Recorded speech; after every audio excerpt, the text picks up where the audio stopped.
In today's video, I'm going to be showing you how you can sell USDT on Binance. Now, in order to actually sell USDT on Binance, you will need to swap USDT into something else. And we can do that by going over to our holdings in our Binance dashboard, hovering over USDT, and then going over and clicking this trade button down here.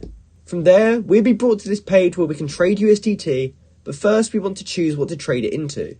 So we can go up to this search bar in the top right corner, and if we type in USDT, it will show us all of the coins that have a USDT pair. So let's just say I wanted to sell USDT for ETH, I can come down to the ETH/USDT pair, and I can simply click on it. From there, it will load up the pair up here, and we'll now be able to sell our USDT. So by default, we'll be on spot, and it will be on limit.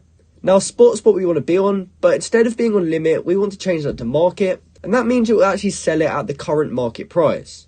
So from here, since we want to sell our USDT for Ethereum, we're going to go down to where this buy ETH button is, and we will enter in the amount of USDT we want to sell.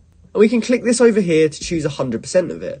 From there, when we click buy ETH, that will then swap all of the USDT in our balance for Ethereum. So you just want to repeat this process for whatever coin you are trying to sell USDT for. So that's how you can sell USDT on Binance. I hope you found this video helpful, and thanks for watching.